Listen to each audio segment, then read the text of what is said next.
pertanyaannya adalah menurut Bapak Ibu, apakah Allah menciptakan neraka?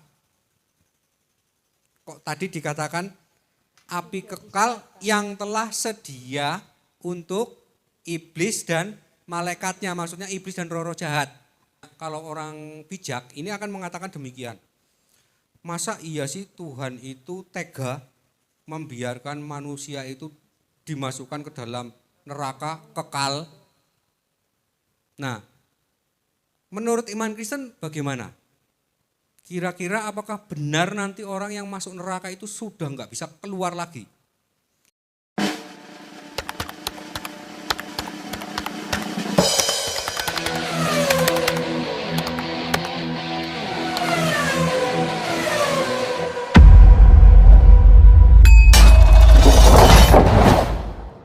Firman Tuhan hari ini temanya adalah surga dan neraka.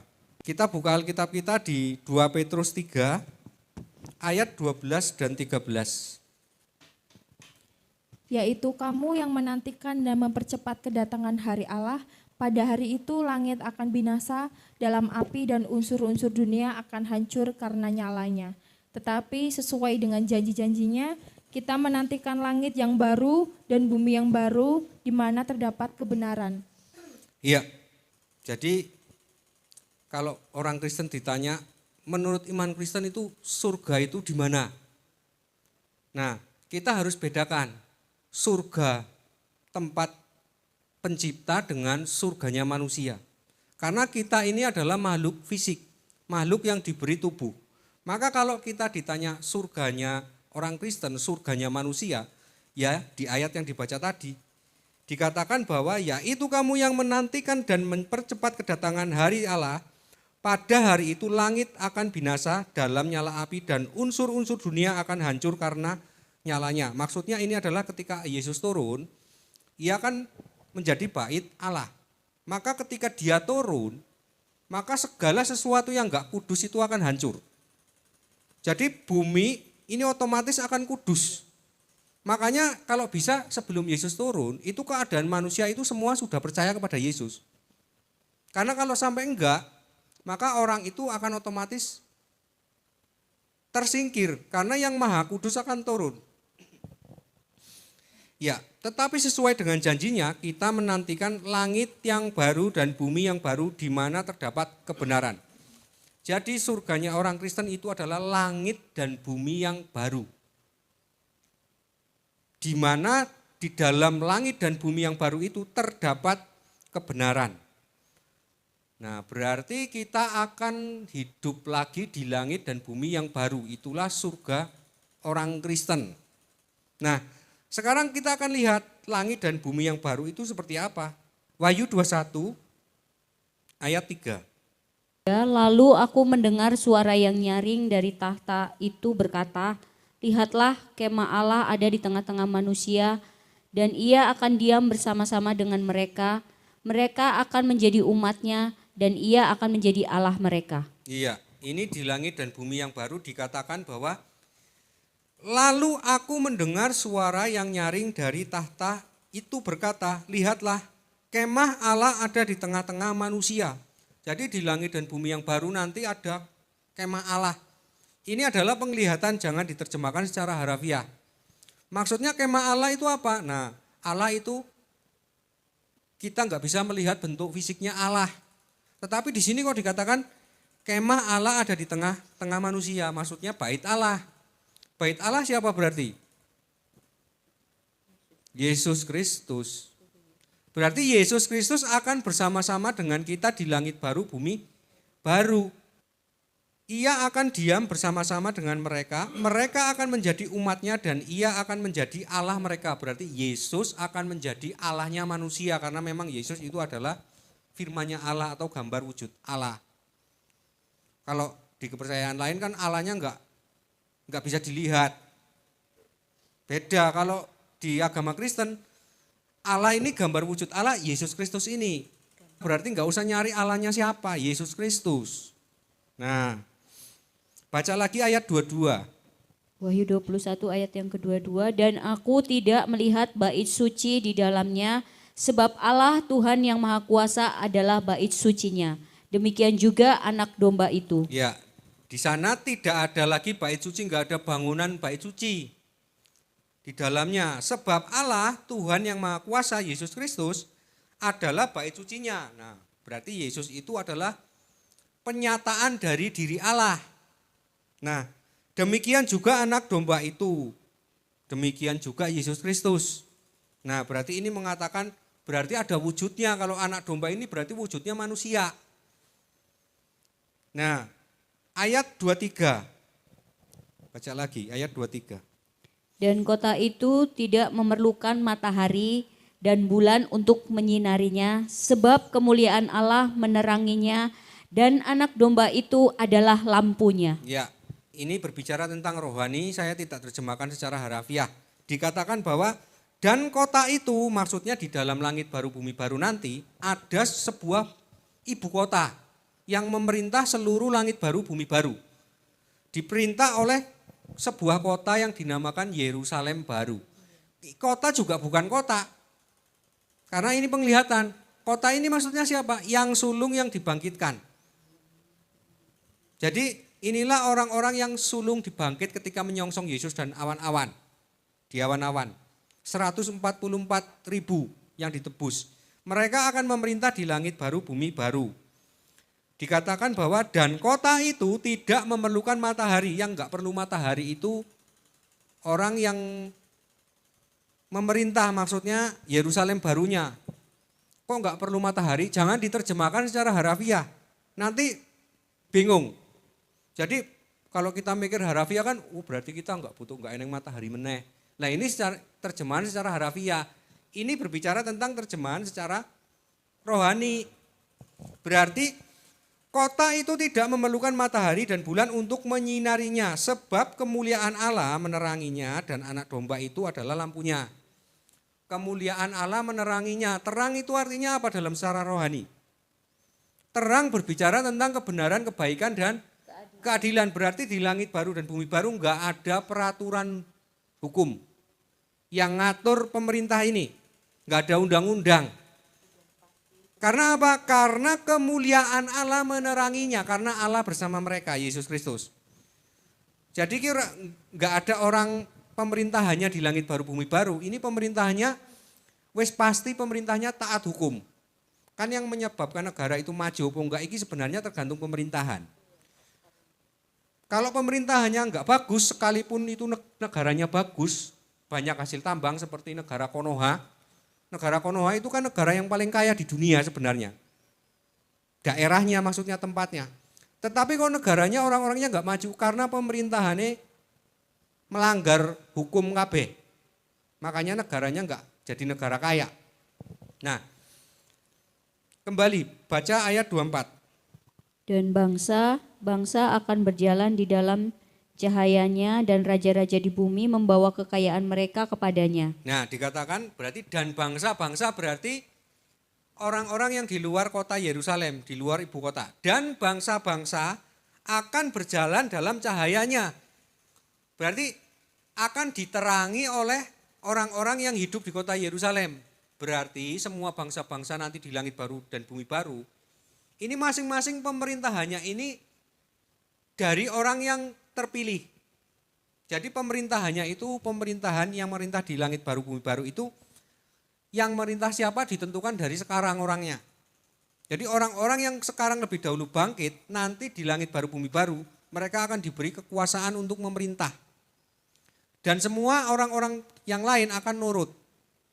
Nah, ayat 27. Tetapi tidak akan masuk ke dalamnya suatu yang najis, orang yang melakukan kekejian atau dusta, tetapi hanya mereka yang namanya tertulis di dalam kitab kehidupan anak domba itu. Ya, tetapi tidak akan masuk ke dalamnya sesuatu yang najis, atau orang yang melakukan kekejian atau dusta, tetapi hanya mereka yang namanya tertulis di dalam kitab kehidupan anak domba. Berarti sudah enggak ada kejahatan di langit baru bumi baru. Nah, tetapi siapa yang bisa menghuni langit baru bumi baru? Mereka yang namanya tertulis dalam kitab kehidupan anak domba. Jadi hanya orang yang sudah ditebus Jadi orang baik pun nanti di akhir zaman dia harus mengakui bahwa Yesus adalah Tuhan yang bisa membayari dosanya. Nah ini yang sering kali kalau Bapak Ibu perdebatan, sebenarnya Bapak Ibu kalau perdebatan tentang surga dan neraka, kalau Bapak Ibu ngerti firman-Nya, sebenarnya menang telak orang Kristen. Tolong bacakan 1 Timotius 6 ayat 16.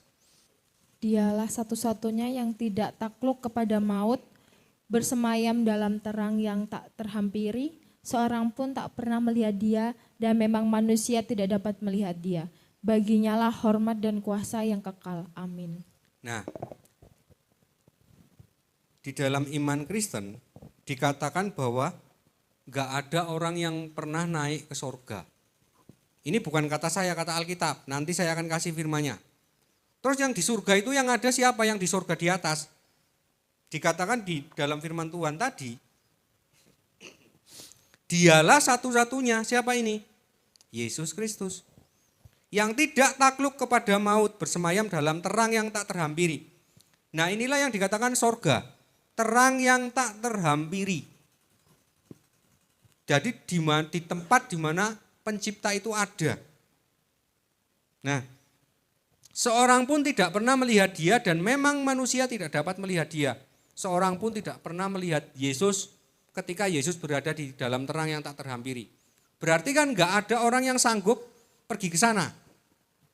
Nah, kita buktikan lagi apakah benar enggak ada orang yang bisa ke surga. Yohanes 3 ayat 13. Yohanes 3 ayat yang ke-13, tidak ada seorang pun yang telah naik ke surga selain daripada dia yang telah turun dari surga, yaitu anak manusia. Iya, ini Yohanes, berarti ini firman ini dikatakan oleh Yesus sendiri. Tidak ada seorang pun yang telah naik ke surga, berarti enggak ada orang yang bisa pergi ke surga terang yang tak terhampiri di atas. Kepercayaan lain tapi percaya bahwa nanti orang akan hidup di surga yang di atas. Urusan mereka. Ada lagi kepercayaan yang mengatakan, nek aku bisa sempurna menjadi kudus, maka aku akan berada di dalam mencapai kesempurnaan di tempat terang yang tak terhampiri. Mau hidup diberi kesempatan 1000 kali pun gak bakal sampai ke tempat terang yang tak terhampiri. Di dalam iman Kristen tidak akan bakal sampai. Mau orang itu diberi kesempatan hidup 1000 kali, tak jamin grafiknya pasti turun, enggak naik. Kalau tadinya jadi jenderal, lama-lama itu akan jadi siluman. Nah, selain daripada ia yang telah turun, yaitu anak manusia maksudnya firman Allah yang jadi manusia. Nah, sekarang kita akan bahas neraka. Nah, neraka itu seperti apa sih, penasaran? Nah, kita baca asal muasalnya. Kalau orang bijak ini akan mengatakan demikian. Masa iya sih Tuhan itu tega membiarkan manusia itu dimasukkan ke dalam neraka kekal? Nah, menurut iman Kristen bagaimana? Kira-kira apakah benar nanti orang yang masuk neraka itu sudah enggak bisa keluar lagi? Nah, kita akan bahas asal muasalnya dulu. Kita lihat dari kejatuhan iblis. Yesaya 14 ayat 12. Wah, engkau sudah jatuh dari langit, hai bintang timur putra fajar, engkau sudah dipecahkan dan jatuh ke bumi, hai yang mengalahkan bangsa-bangsa. Ya, ini nubuat kepada Raja Babel, maksudnya ini sebenarnya membicarakan tentang roh yang menyesatkan Raja Babel itu, yaitu yang sering kita sebut Lucifer. Jadi dikatakan bahwa wah engkau sudah jatuh dari langit, hai bintang timur putra fajar. Bintang timur putra fajar ini disebut Lucifer. Engkau sudah dipecahkan dan jatuh ke bumi, hai yang mengalahkan bangsa-bangsa. Nah, kenapa dia dijatuhkan ke bumi? Nah, karena ayat 14, coba baca. Aku hendak naik mengatasi ketinggian awan-awan, hendak menyamai yang maha tinggi. Iya, Karena ini saya gambarkan, ini adalah bumi, tempat manusia. Sebelum bumi ini dibentuk, ini pada hari pertama Allah menciptakan terang. Terang tempatnya di sini. Ini tempatnya para malaikat. Tapi di atasnya terang ada lagi. Nah, inilah yang disebut terang yang tak terhampiri. Ini tempatnya Allah. Maksudnya bukan berarti ini ruangannya Allah, enggak. Allah enggak punya ruang karena dia lebih besar dari apapun. Nah, ini firman Allah yang ada di sini cuman ada firman dan roh. Enggak ada manusia bisa nyampe sini. Ini tempatnya malaikat cuman di sini batasnya. Kalau manusia di sini. Nah, dikatakan tadi malaikat penjuru yang kita sering kenal namanya Lucifer pengen naik ke sini. Pengen pergi ke tempatnya Allah, terang yang tak terhampiri. Pengen menyamai. Nah, dibaca lagi ayat 15. Sebaliknya, ke dalam dunia orang mati engkau diturunkan ke tempat yang paling dalam di liang kubur. Sebaliknya, maka sebaliknya. Karena dia pengen pergi ke tempat yang paling tinggi, ya sebaliknya kamu dijatuhkan ke dunia orang mati di mana ya nang inti bumi. Makanya dikatakan ke dalam dunia orang mati, engkau diturunkan ke tempat yang paling dalam di liang kubur. Berarti kan kalau ada tempat yang paling dalam, berarti kan ada tempat yang enggak terlalu dalam. Logikanya seperti itu. Bapak Ibu mikirnya seperti ini, kalau surga yang di atas itu ada ruang kudus. Nah, ruang kudus itulah di sini yang Henok, Elia itu bisa naik, mereka ini di sini gambarannya, gambaran surga yang di atas itu digambarkan dalam kisah Musa ketika membuat kemah suci. Jadi ada pelataran, ada ruang kudus, Maha Kudus, pelataran, ruang kudus, Maha Kudus. Ruang Maha Kudus enggak iso ditempati oleh siapapun kecuali imam besar. Berarti cuma Yesus Kristus. Nah, terus yang ada di ruang kudus siapa? Kalau di zaman Perjanjian Lama, anak-anaknya Harun, para imam. Berarti yang di sini, yang di ruang kudus siapa? Kalau yang di atas kondisi yang sesungguhnya, para imam. Ketujuh, roh Allah dalam kitab Wahyu dikatakan. Nah, siapa mereka? Nah, Henok yang terangkat ke surga, salah satunya. Elia. Yang lainnya ada tapi enggak saya sebut, nanti kalau saya sebut yang jadi perdebatan karena mereka enggak ngerti firman Tuhannya. Nah, kedua pohon zaitun, ruang kudus, ada di lagi pelataran. Maka neraka seperti apa? Ya akan kebalikannya. Maka akan ada tempat yang paling dalam. Yaitu yang disebut kerajaan maut. Matius 25 ayat 41. Dan ia akan berkata juga kepada mereka yang di sebelah kirinya, enyahlah dari hadapanku, hai kamu orang-orang terkutuk, enyahlah ke dalam api yang kekal, yang telah sedia untuk iblis dan malaikat-malaikatnya. Iya, dikatakan bahwa enyahlah dari hadapanku, hai kamu orang-orang terkutuk, enyahlah ke dalam api yang kekal, yang telah sedia untuk iblis dan malaikat-malaikatnya. Sekarang saya mau membuka logika berpikir Bapak Ibu. Enyahlah ke dalam api yang kekal, yang telah sedia untuk iblis dan malaikat-malaikatnya. Pertanyaannya adalah menurut Bapak Ibu, apakah Allah menciptakan neraka? Kok tadi dikatakan api kekal yang telah sedia untuk iblis dan malaikatnya, maksudnya iblis dan roh-roh jahat. Menurut Bapak Ibu, apakah Allah menciptakan neraka? Nah, ini orang kalau nggak paham konsep ini saja nggak paham, apalagi firman Tuhan kerajaan 1000 tahun. Nggak bakal paham, makanya konsep kerajaan 1000 tahun di kitab Wahyu itu kalau ibarat film itu adalah ending cerita. Maka ora iso diterangkan dahulu sebelum orang mengerti konsep-konsep keselamatan. Arek jawab diciptakan, lu mosok Allah menciptakan yang buruk. Kalau di kepercayaan lain gimana? Jangankan neraka, iblis wae diciptakan kan? Jadi kan kalau di kepercayaan lain ada, misalkan orang, kamu tak ciptain nanti bakalnya masuk neraka. Kan bertentangan harusnya dengan sifat Allah, loh sifatmu kan maha adil. Lah orang yang begitu diciptakan nanti, kowe wis diponis ditakdirkan masuk neraka. Lah orang ini harusnya kan protes. Lah ngopo kowe nyiptake aku nek guru arep dilebokke neraka mending aku ora iso diciptake. Kan ngono kan? Lah berarti kamu enggak maha adil kalau menciptakan aku cuman aku biar ditakdirkan masuk neraka. Terus keadilan Allah di mana? Nah itu di iman Kristen makanya enggak percaya adanya takdir. Allah tidak menciptakan manusia satupun untuk supaya masuk neraka di dalam iman Kristen. Nah, Tidak diciptakan tapi buah dari perbuatan kita sendiri yang membawa kita ke neraka apa ke surga gitu. buah dari perbuatan kita sendiri. Berarti neraka yang menciptakan siapa?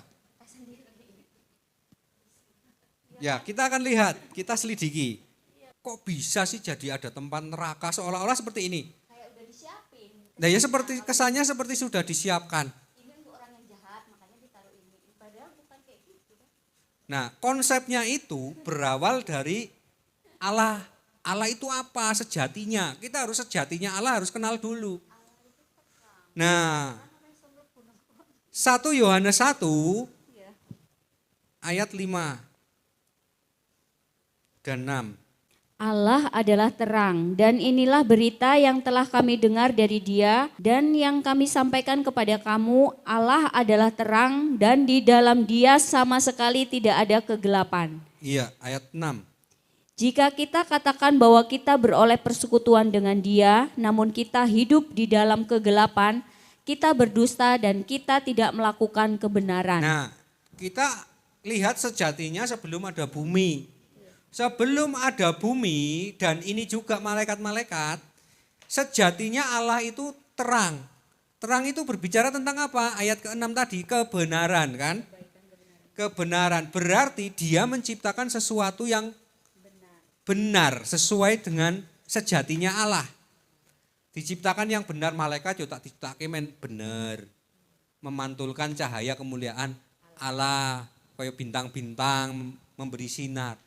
Nah, tetapi Allah ini dia memberi kebebasan kepada para malaikat. Jadi malaikat itu enggak diciptakan seperti ini. Malaikat ini tak ciptakan, pokoknya kamu harus manut dengan aku. Berarti dipaksa manut sama Allah, enggak. Karena sejatinya Allah ini terang, dia sejatinya juga kasih. Kasih itu berarti memberi tapi tidak memaksakan kembali. Jadi kalau bisa ya malaikat kembali mengasihi Allah. Tetapi Allah tidak menuntut harus. Maka karena kehendaknya bebas malaikat itu sendiri, ada malaikat yang jatuh. Kepingin dipuji seperti Allah. Nah demikian manusia juga seperti itu. Nah karena dia yang memilih jalannya sendiri untuk tidak menjadi benar, maka dia menjadi otomatis menjauh dari tempat yang terang. Menjadi yo pergi ke tempat sejauh mungkin karena orang yang gelap itu nek ketemu terang takut. Ya sekarang nggak usah lihat setan takut dengan terang lah. Manusia saja, misalkan seorang pencuri. Padahal nggak ada yang tahu orang itu mencuri. Terus dia ketemu di jalan sama polisi padahal polisi nggak mau nangkap. Tapi dia kan takut sendiri kan? Takut. Nah itu demikian orang yang gelap dengan terang itu seperti itu. Maka otomatis ya sejauh mungkin dari terang ini di mana? Ya dari di dalam bumi. Makanya ketika legion itu ketemu dengan Yesus, izinkanlah kami pergi ke dalam babi-babi itu, terus babi-babi itu secepat-cepatnya pergi nyungsep nang jurang. Karena ketemu terang takut. Nah, Karena kan pikirannya orang itu seperti ini. Orang nek mengatakan surga dan neraka, itu surga itu dipikirnya suatu tempat yang nanti di atas. Orang kalau metik buah nanti tumbuh lagi. Jadi enggak habis-habis. Nanti neraka juga diumpamakan bentuk fisik. Berarti nanti akan ada api yang membakar, kita akan dibakar di situ sampai kekal. Lah itu kan tafsiran harafiah. Kitab suci enggak mentafsirkan secara harafiah, tetapi secara rohani. Maka surga untuk manusia itu adalah suatu keadaan di mana kita dalam naungan Yesus Kristus. Makanya sekarang pun kita bisa menciptakan surga kita sendiri, bisa. Ketika kita di dalam naungan Roh Kudus atau Roh Yesus Kristus. Maka di dalam doa kita ngomong, di bumi seperti di surga. Lah kalau orang mau menciptakan surganya sendiri, ya sering-sering berdoa di bumi, minta di bumi seperti di surga, ya kan? Lah ngapain doa yang lain-lain? Ibaratnya wis tak ajari doa sing paling besar upaya surga, wong milih doane sing angel-angel. Ya kan? Wis dikai surgane wong njaluke doa njaluk krikil surga. Padha wae kan? Tuhan aku minta berkat ya Tuhan. Lah kan tinggal kita ngomong di bumi seperti di surga pokoknya ya Tuhan, aman. Kita lanjut lagi. 2 Petrus 2 ayat 4. Sebab jikalau Allah tidak menyayangkan malaikat-malaikat yang berbuat dosa, tetapi melemparkan mereka ke dalam neraka dan dengan demikian menyerahkan ke dalam gua-gua yang gelap untuk menyimpan mereka sampai hari penghakiman. Iya. Sebab jikalau Allah tidak menyayangkan malaikat-malaikat yang berbuat dosa, tetapi melemparkan mereka ke dalam neraka dan dengan demikian menyerahkannya ke dalam gua-gua gelap untuk menyimpan mereka sampai hari penghakiman. Nah, ini berarti disamakan, dikatakan bahwa menyimpan mereka, melemparkan mereka ke dalam neraka. Neraka itu apa? Di sini dikatakan gua-gua gelap untuk menyimpan mereka sampai hari penghakiman. Tadinya malaikat tempatnya di sini. Terus dijatuhkan ke gua-gua gelap. Terus manusia di sini diciptakan di permukaan bumi. Nah, keduanya sebenarnya itu saling diuji. Makanya disimpan sampai hari penghakiman. Sama saja, nek malaikat tetap di gua-gua yang gelap, enggak usah naik ke permukaan bumi menyesatkan manusia. Maka dia selamat apa enggak? Sampai hari penghakiman, berarti nunggu hari penghakiman. Nah, bedanya cuman ini. Ketika malaikat-malaikat yang mengikuti Lucifer ini jatuh, mereka langsung divonis ketika waktu dari zaman dulu sebelum manusia ada, mereka langsung dijatuhkan ke bumi, ditempatkan di tempat-tempat yang gelap di dalam bumi. Ini berarti langsung dihukum, gak ada pengampunan kan?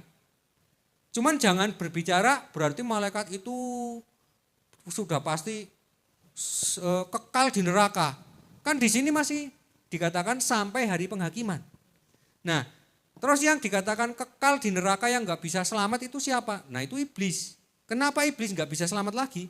Karena ketika dia dimasukkan ke dalam gua-gua yang gelap, iblis itu selalu naik ke atas menyesatkan. Jadi yang menyebabkan iblis gak bisa selamat karena kehendaknya sendiri, aku pingin golek konco. Melakukan penghujatan kepada Allah. Nah, tapi nggak bisa kita pukul rata semua setan-setan itu akan berada tempatnya di neraka kekal. Berarti kalau begitu memang setan itu ditakdirkan untuk masuk neraka.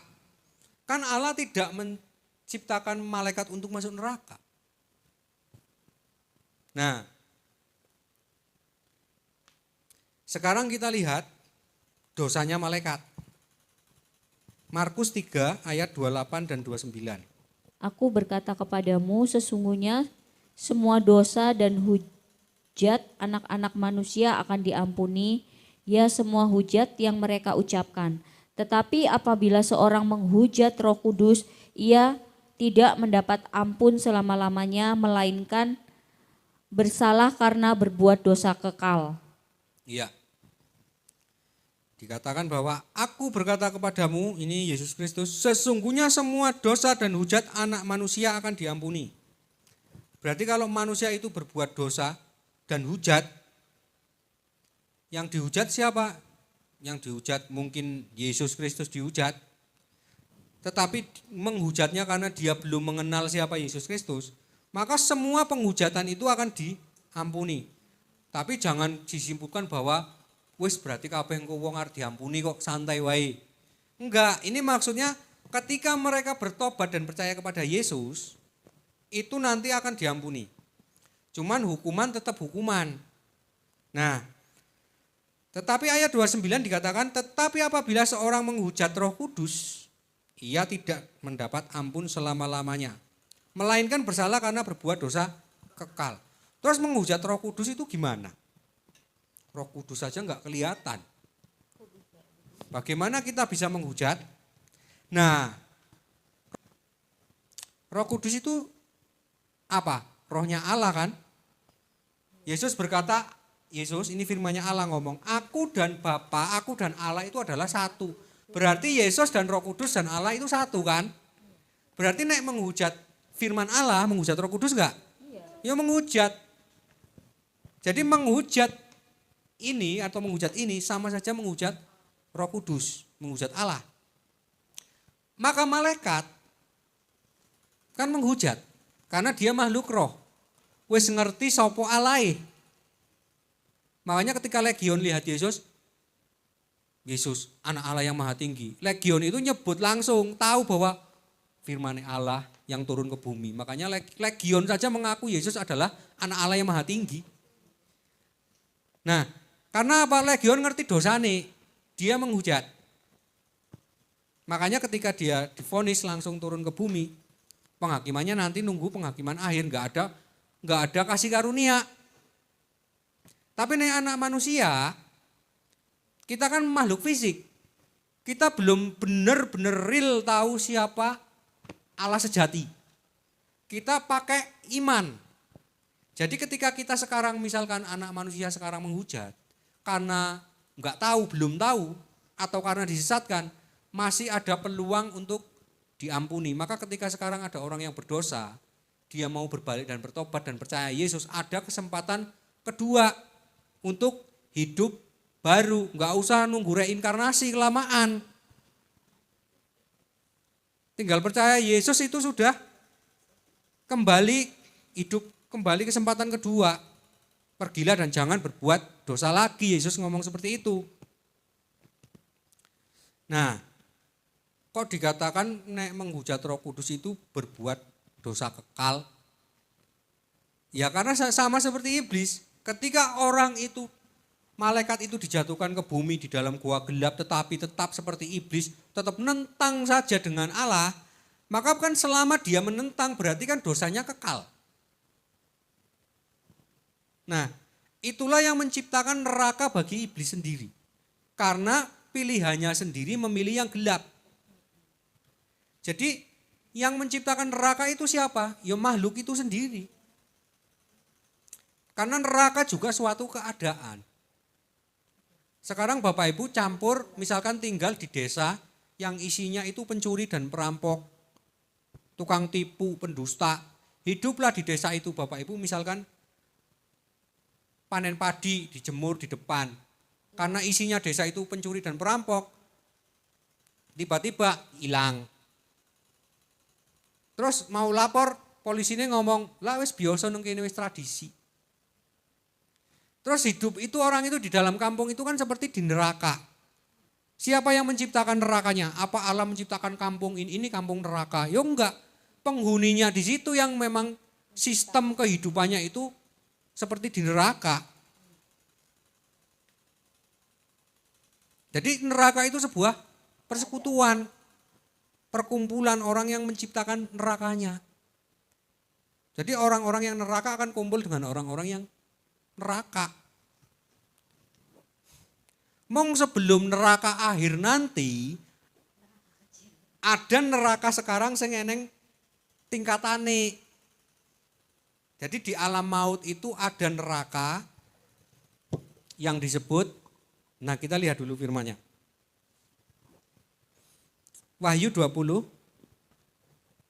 ayat 12. Dan aku melihat orang-orang mati besar dan kecil berdiri di depan tahta itu, lalu dibuka semua kitab dan dibuka juga sebuah kitab lain yaitu kitab kehidupan. Dan orang-orang mati dihakimi menurut perbuatan mereka berdasarkan apa yang ada tertulis di dalam kitab-kitab itu. Ya, ini kan judulnya hukuman terakhir. Berarti hukuman terakhir ini penghakiman akhir. Ini vonis orang mau dimasukkan di neraka atau enggak. Nah, dikatakan bahwa di dalam penglihatan Yohanes ini, dan aku melihat orang-orang mati. Yang dilihat orang-orang mati, bukan orang-orang hidup. Nah, berdiri di depan tahta itu, di depan Yesus Kristus. Lalu dibuka semua kitab. Dibuka juga sebuah kitab lain, kitab kehidupan. Dan orang-orang mati dihakimi menurut perbuatan mereka. Orang-orang mati tadi berasal dari mana? Ayat 13. Maka laut menyerahkan orang-orang mati yang ada di dalamnya, dan maut dan kerajaan maut menyerahkan orang-orang mati yang ada di dalamnya, dan mereka dihakimi masing-masing menurut perbuatannya. Yang pertama yang menyerahkan orang mati siapa tadi? Laut. Laut. Orang-orang laut kalau kita Wahyu air artinya apa? Orang banyak. Orang banyak. Laut airnya bersih atau kotor? Kotor. Berarti Orang berdosa. nah inilah alam maut.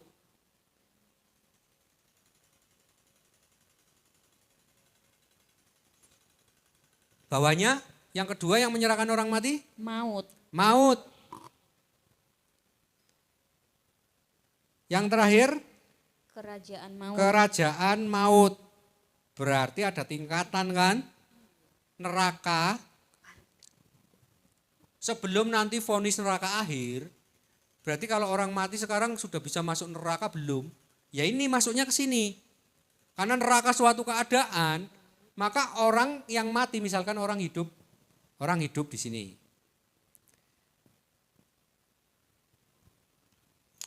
Orang ini dosanya apa, matinya pergi kemana, ke alam kubur dia pergi kemana, ya sesuai perbuatannya. Kan Allah maha adil. Jadi hukumannya sesuai perbuatan. Jadi orang mati itu enggak usah nunggu. Sekarang berarti nek orang mati tidur, nanti nunggu dimasukkan ke neraka kekal. Enggak. Begitu orang mati, dia langsung dijemput. Siapa yang jemput? Perbuatannya.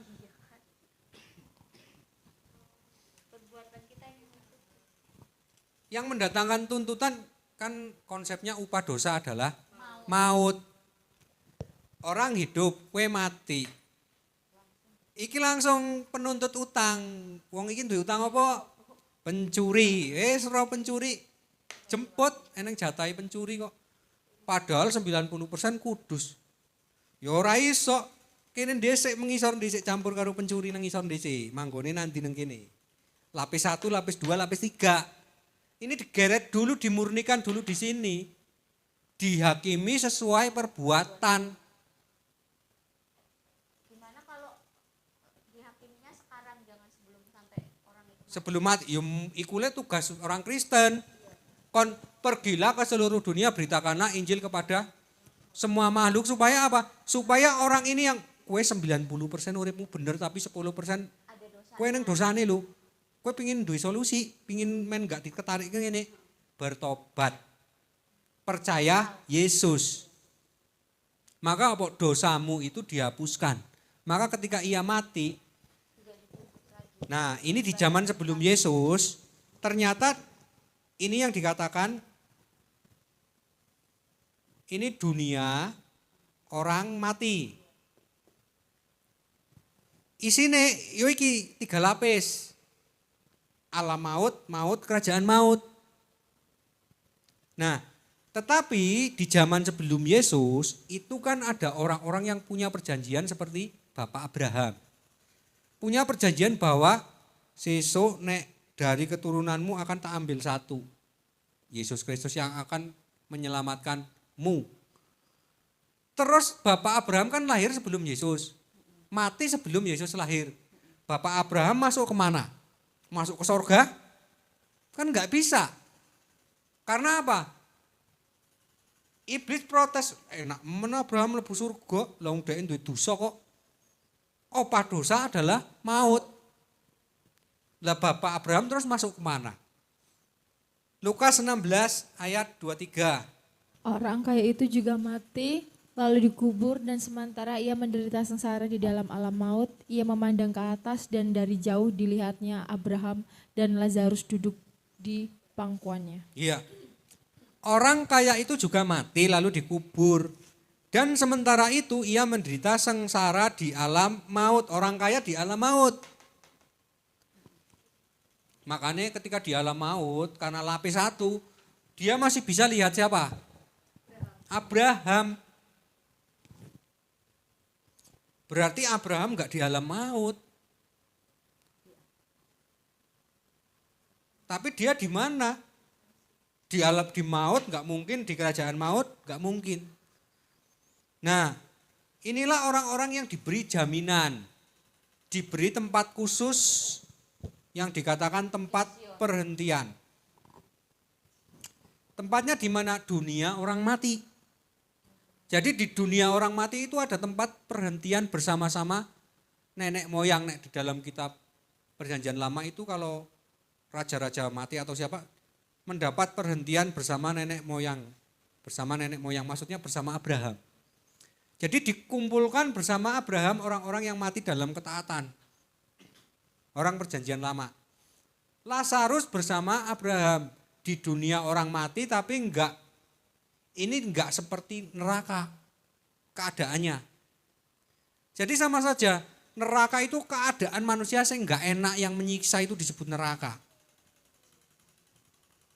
Nah, orang kaya dihakimi menurut perbuatannya di sini dikatakan karena ketika Lazarus tiap hari datang, orang kaya ini sama saja kalau zaman sekarang ini kasihnya milih-milih, pelit. Makanya baca lagi ayat 24. Lalu ia berseru katanya, Bapak Abraham kasihanilah aku, suruhlah Lazarus supaya ia mencelupkan ujung jarinya ke dalam air dan menyejukkan lidahku, sebab aku sangat kesakitan dalam nyala api. Iya, ini orang kaya yang berada di alam maut ngomong sama Abraham, masih bisa melihat Abraham. Lalu ia berseru katanya, Bapak Abraham, kasihinilah aku, suruhlah Lazarus supaya ia mencelupkan ujung jarinya ke dalam air dan menyejukkan lidahku. Sebab aku sangat kesakitan dalam nyala api ini. Orang kaya ini kan sudah mati, enggak punya tubuh. Kok dia kesakitan dalam nyala api? Berarti api itu api apa?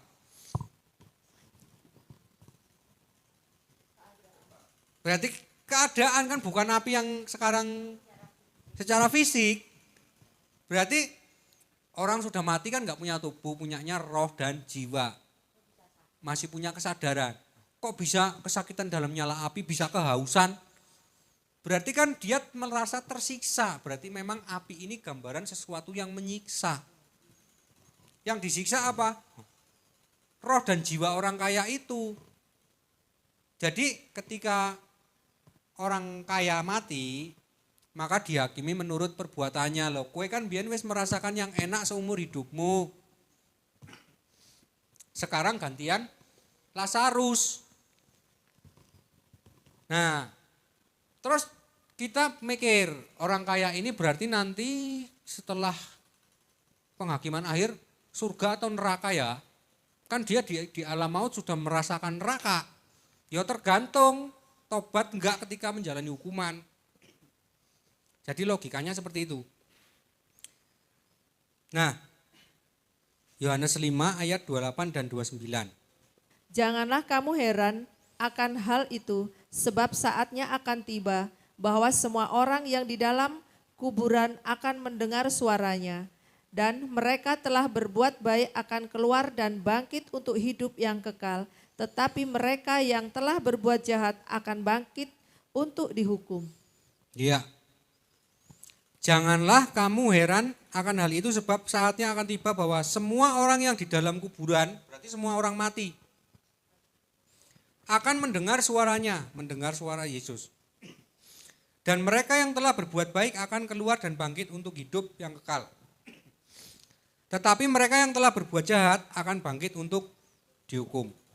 Berarti di akhir zaman, semua orang yang berada di alam kubur, berarti siapa saja mereka yang berada di alam kubur, yang berada di alam maut, di dalam maut dan kerajaan maut, akan bangkit. Ini awas, jangan ditafsirkan ini bangkit, berarti hidup lagi, dapat tubuh lagi, belum. Bangkitnya itu seperti apa? Bangkitnya itu seperti Matius 27 ayat 52. Dan sesudah kebangkitan Yesus, mereka pun keluar dari kubur, lalu masuk ke kota kudus dan menampakkan diri kepada banyak orang. Ya, ini ada peristiwa kebangkitan setelah Yesus bangkit. Berarti kan 2000 tahun yang lalu. Ada orang yang di dalam kuburan bangkit. Siapa? Ayat 52. Dan kuburan-kuburan terbuka 2000 tahun yang lalu sebelum pada saat Yesus bangkit. Dan banyak orang kudus yang telah meninggal bangkit. Ini dunia orang mati di sini. Pada saat Yesus bangkit, ada orang di dunia orang mati itu yang bangkit. Orang-orang kudus tapi. Berarti siapa? Abraham dan kawan-kawan. Ini yang berada di tempat perhentian. Berarti mereka sudah enggak ada di sini sekarang. Karena pada saat Yesus mati, hutangnya lunas iblis dibayar, maka aku tak nggawa iki. Sing nang tempat perhentian bersama Abraham, tak bawa, tak tempatkan di Firdaus atau Bukit Sion. Ya kan? Sing karo Abraham. Tapi yang di sini kan belum. Yang di sini yo nanti nunggu penghakiman akhir. Terus di penghakiman akhir tadi dikatakan semua orang di dalam kuburan akan bangkit. Yang satu mendapat hidup, berarti mendapat apa? Mendapat tubuh, ya kan? Kan ini bangkit, berarti kan bangkitnya seperti tadi orang-orang di Firdaus. Orang-orang di Firdaus yang tadinya bersama Abraham ini bangkit menampakkan diri di kota Yerusalem. Ini kan belum ada tubuhnya mereka. Tapi mereka sudah bangkit, roh dan jiwanya bangkit ke Firdaus sekarang. Tapi mereka belum punya tubuh fisik. Punya tubuh fisiknya kapan? Ketika Yesus turun. Mereka menyongsong Yesus di awan-awan. Kebangkitan yang pertama, kebangkitan tubuh. Orang-orang yang mati yang lain belum dibangkitkan. Dihakimi dulu di penghakiman akhir. Maka ini maut, kerajaan maut, alam maut menyerahkan orang-orang yang mati. Dihakimi. Yang ketika di alam maut mereka itu ternyata berhasil keluar dari kesukaran, artinya bertobat dan percaya Yesus. Setelah mengalami siksaan yang sesuai perbuatannya, maka akan dikaruniakan tubuh. Jadi diizinkan masuk ke langit baru, bumi baru. Mau enggak memerintah. Nah, Wahyu 20 ayat 10. Dan iblis yang menyesatkan mereka dilemparkan ke dalam lautan api dan belerang, yaitu tempat binatang dan nabi palsu itu, dan mereka disiksa siang malam sampai selama-lamanya. Ya. Dan iblis yang menyesatkan mereka dilemparkan ke dalam lautan api dan belerang, yaitu tempat binatang dan nabi palsu. Binatang dan nabi palsu ini manusia yang dipakai iblis. Di akhir zaman mereka akan kalah. tapi mereka dimasukkan ke dalam lautan api. Terus ada kerajaan 1000 tahun, terus iblisnya naik lagi, menyesatkan lagi. Akhirnya iblis dibuang lagi ke ini ketika di hari penghakiman. Kondisi dunia orang mati ini berubah. Tadinya kan ada 3 lapis. Tadinya kalau misalkan penyesat seperti binatang dan nabi palsu, tempatnya di kerajaan maut. Ini orang-orang yang berada di 3 lapis ini di penghakiman akhir, dia kan dihakimi di bawah, anggaplah ini penghakiman. Jadi orang-orang yang tetap ketika di penghakiman akhir, di saat dia mengalami proses neraka yang di sini, mereka tetap saja menghujat, sama saja tetap saja ngeyel, enggak mau mengakui salah, enggak percaya kepada Yesus, maka terpaksa karena kehendaknya sendiri mereka diempaskan ke sini. Jadi satu tempat. Inilah yang disebut lautan api atau neraka. Jadi enggak ada lapisan lagi. Jadi dijadikan jadi satu bersama-sama, makanya di sini dikatakan tempat iblis dan nabi palsu, binatang nabi palsu itu tempatnya sama, enggak ada pemisahan. Maka di zaman setelah penghakiman akhir, neraka itu ya jadi satu tempatnya. Kalau sekarang belum, sekarang masih dihakimi sesuai perbuatan. Jadi alam maut itu dunia orang mati, itu memang ada sesuai dengan perbuatan orang di sana disiksa. Nah, yang terakhir, Wahyu 9 ayat 11. Dan raja yang memerintah mereka ialah malaikat jurang maut. Namanya dalam bahasa Ibrani ialah Abaddon dan dalam bahasa Yunani ialah Apollyon. Ya. Jadi ini kalau orang mati, begitu mati dia turun ke dalam dunia orang mati, maka di sana mereka berada di bawah kekuasaan Abaddon. Karena dia raja yang memerintah di dalam kerajaan maut. Makanya Yesus berkata musuh yang terakhir yang harus dibinasakan ialah maut. Siapa yang harus membinasakan maut? Kita sendiri. Nah, ketika di akhir zaman, kerajaan maut itu akan dikalahkan. Ketika dikalahkan berarti wes enggak ada penguasa di dunia orang mati. Kalau tadinya orang-orang yang berdosa tadi disiksa di sini oleh roh-roh jahat, maka setelah penghakiman akhir enggak ada orang disiksa oleh roh jahat. Jadi apa? Keduanya akan tersiksa sendiri. Tersiksa oleh api yang menghanguskan. Apakah api ini diciptakan oleh Allah? Tidak. Api ini muncul akibat sejatinya Allah atau kodrat ilahinya Allah adalah terang. Maka kegelapan akan menyiksa dirinya sendiri, dan kegelapan ini yang dikatakan kekal itu konsep ininya. Sama saja konsep terang dan gelap. Apinya di sini akan kekal membakar. Terus sampai kapan orang ini dibakar? Kita nggak bisa mengatakan karena yang dibakar di sini apa? Kan tadi orang yang nggak mendapat tubuh kan? Roh dan jiwa kan sama seperti iblis kan?